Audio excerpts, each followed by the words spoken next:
Hello everyone, আমি রিয়া।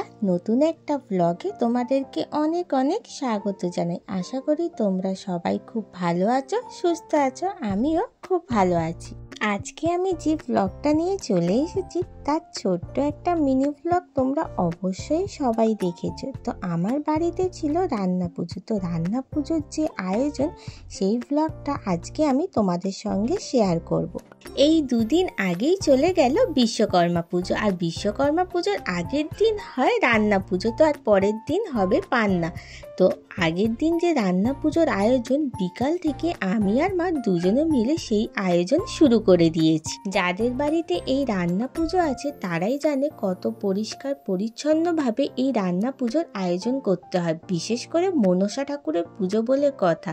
মা আর বাবা দুজনে মিলে আগের দিন বাজারে চলে গিয়েছিল, সেখান থেকে সব সবজি কিনে নিয়ে চলে এসেছে। তো এরপরে বিকালবেলা থেকে আমি আর মা দুজনে মিলে সব সবজি ভালো করে ধুয়ে রেখে দিলাম।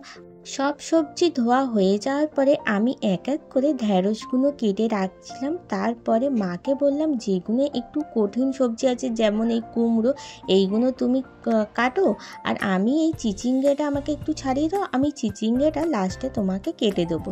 আর এই যে পুঁই শাক দেখছো তোমরা, এটা হলো আমাদের গাছের পুঁই শাক। এত সুন্দর পাতা, এত বড় বড়, আর পুঁই শাকগুলো যখন লাস্টে পরের দিন রান্নার পরে খেয়েছিলাম, বিভৎস সুন্দর খেতে হয়েছিল। তো আমি আগে পুঁই শাকের পাতাগুলো একটা জায়গায় ছাড়িয়ে রেখে দিচ্ছিলাম, আর পুঁই শাকের ডাঁটাগুলো আর একটা জায়গায় আলাদা করে রেখে দিচ্ছিলাম, কারণ সব পুঁই শাক পাতা এই পুঁই শাক ঘ্যাটের মধ্যে দেওয়া যাবে না, তাই জন্য। একদিকে মাও পুঁই শাকের ডাঁটা ছাড়াচ্ছিল, আর একদিকে আমিও পুঁই শাকের ডাঁটাগুলো ছাড়িয়ে রাখছিলাম, কারণ মা কচু কেটেছে। মায়ের হাত এত চুলকাচ্ছিল যে আমিও ভাবলাম যে আমি একটু কেটে দিই। এরপরে মা চালতা ছাড়াচ্ছিল। তো চালতা ছাড়ানো বিভৎস কঠিন, জানি না আমি পরে ছাড়াতে পারবো কি না। এরপরে আমাদের যেহেতু নারকেল পিঠে আছে, সেই জন্য আমি নারকেলগুলোকে কুড়ে রেখে দিচ্ছিলাম। সব সবজি ধুয়ে কাটতে কাটতে সেই পাক্কা 6:30 বেজে গিয়েছে। আমি ভেবেছিলাম 4:30 থেকে বসেছি, 6টার মধ্যে হয়তো হয়ে যাবে, কিন্তু এত সবজি এইগুলোকে কাটতে কাটতেই তো 6:30 বেজে গিয়েছে। তারপর সব সবজি কাটা হয়ে গেল। এরপরে মা বলল যে ঠাকুরের জন্য আমাদের আলাদা একটা ডাল হয়, সেই খেসারির ডালটাকে একটু বেছে দিতে, এর মধ্যে যদি কোনো কালো কালো কিছু থাকে সেইগুলোকে ফেলে দিতে। তারপরে মা এক এক করে যে সবজিগুলো কাটা হয়ে গিয়েছিল তার মধ্যে নুন আর হলুদ ভালো করে মাখিয়ে দিচ্ছিল। আগে থেকে সবজিগুলোয় নুন হলুদ মাখিয়ে রাখার কারণ হলো, সবজিগুলোকে নুন হলুদ মাখিয়ে রাখলো, তারপরে মা স্নান করতে যাবে, এসে আর সবজিগুলোকে নুন হলুদ মাখাতে হবে না। তো মা গেল স্নান করতে, তার মধ্যে আমাকে বলে গেল যে আমাদের একটা ঠাকুরের আতপ চালের ভাত হয়, সেই চালগুলোকে বেছে রাখতে, এর মধ্যেও যে কালো কালো জিনিসগুলো থাকবে সেইগুলোকে যাতে ফেলে দিতে হয়। ঠাকুরের ভাত বলে কথা, তো ভালো করে ঠাকুরের জিনিসটাকে মন দিয়ে করতে হবে। এরপরে আমি একটা ছোট পিতলের বাটি নিয়ে নিলাম, তার মধ্যে অল্প একটু চাল, একটা পান পাতা, 1 টাকা আর একটা সুপুরি, আর ছোট একটা সিঁদুরের টিপ দিয়ে দিলাম পান পাতাটায়, আর একটা আলু দিয়ে দিলাম। এটা হলো ঠাকুরের জন্য একটা সিধে তৈরি করে রেখে দিলাম আগে থেকে। মা বলল যে তুই এই জিনিসটা জোগাড় কর, ততক্ষণে আমি স্নান করে চলে আসবো। মা স্নান করে চলে আসার পরে দুটো আগে থেকে মাটির হাঁড়ি কিনে রাখা হয়েছিল, একটাই হবে আতপ চালের ভাত আর একটাই হবে ডাল, যেটা ঠাকুরের জন্য। তো এই দুটো হাঁড়িতে মা এসে স্নান করে স্বস্তিক চিহ্ন বানিয়ে রাখলো। তারপরে চালটাকে ধুয়ে ভালো করে গ্যাসে ঠাকুরের নামে পুজো দিল।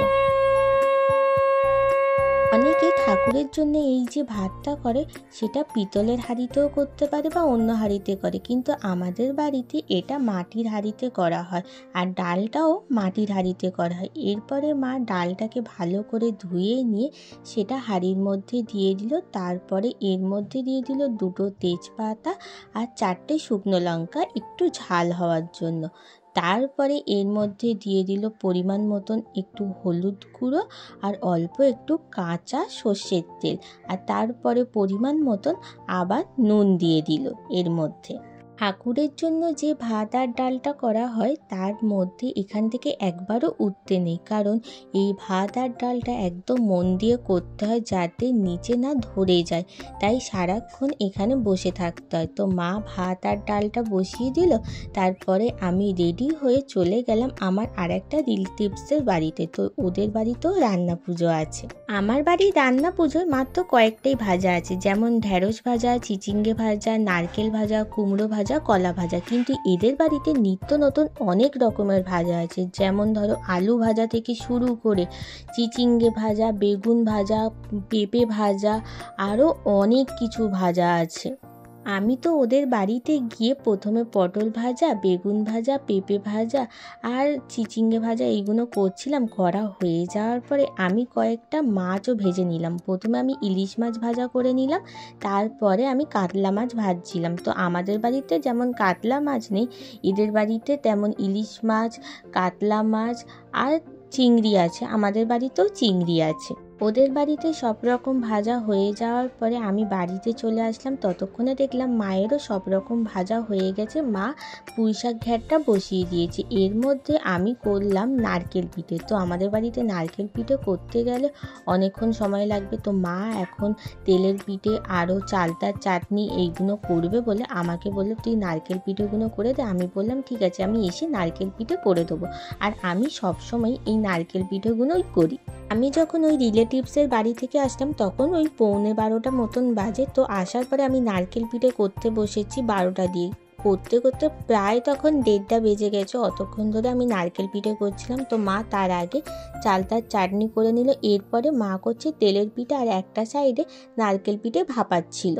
আমি যখন ঘুমাতে যাই তখন বাজে 2টো। তো তখন প্রায় সব রকম রান্না কমপ্লিট হয়ে এসেছে, মা তেলের পিঠেটাই করছিল।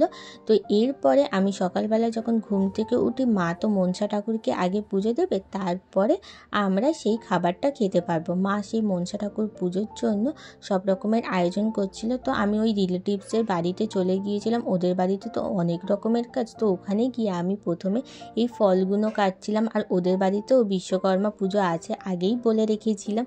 তো ফলগুলো কাটা হয়ে যাওয়ার পরে ঠাকুর মশাই এসেছিল ওদের বাড়িতে পুজো করার জন্য। আর ওদের ছাদে দেখো না কি সুন্দর কাগজ ফুল গাছ আছে, আর ঠাকুর ঘরটাও খুব সুন্দরভাবে সাজিয়েছিল বিশ্বকর্মা পুজোর দিনে।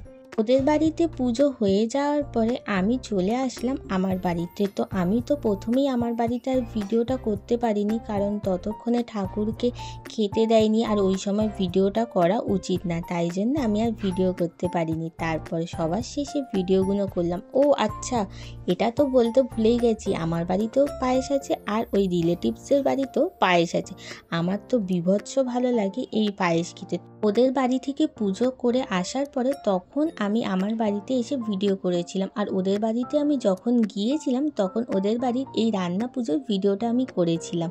আমি তো ওদের বাড়িতে গিয়ে হাফ রান্না করে চলে এসেছিলাম, কিন্তু ওদের বাড়িতে ছিল উচ্ছে ভাজা, চিচিঙ্গে ভাজা, আরও কাঁকরোল ভাজা, কাঁকরোলের সঙ্গে নারকেল দেওয়া, আর তার সঙ্গে ছিল গলদা চিংড়ি কারি। তো আমি তো চিংড়ি খাই না, সেই জন্য আমার খাওয়াও হয়নি। তো আজকের ভিডিওটা তোমাদের কেমন লাগলো সেটা অবশ্যই আমাকে কমেন্ট করে জানিয়ে। দেখা হবে নেক্সট ব্লগ নিয়ে। টাটা।